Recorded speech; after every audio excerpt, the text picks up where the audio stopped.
Good day and welcome to the Prime Feed. New Defense Minister Angie Motshekga has admitted that the country's air force is not at an acceptable standard and has been bleeding aircraft.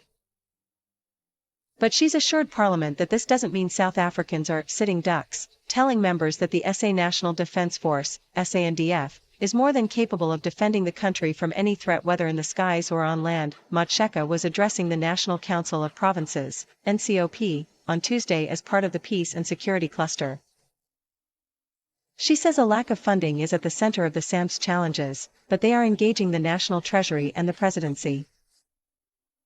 Motshekga says this has had a negative impact on the Air Force, which has several aircraft out of commission. We also have a number of planes that have gone for servicing.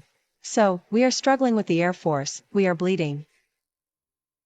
However, Motshekga is confident the country can still defend itself against any attack. But it doesn't mean that nothing is happening and, therefore, we are sitting ducks as a country, and anybody can walk all over us.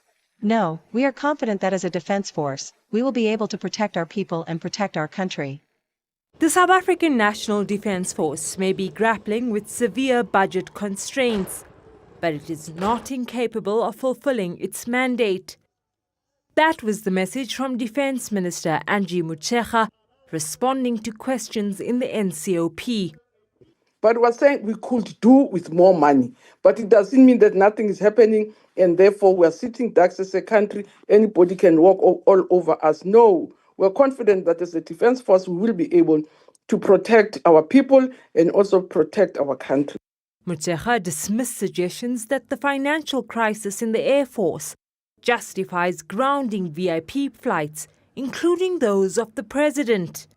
That we are going to ask the President of the country to be traveling on plane and wait for us at the airport, like as much as I think between me and her will not be using buses up and down to Parliament because we need to save time to us. So it's not on the table. I don't think it's necessary. It's just that perhaps the member, I don't know, I don't want to say something else.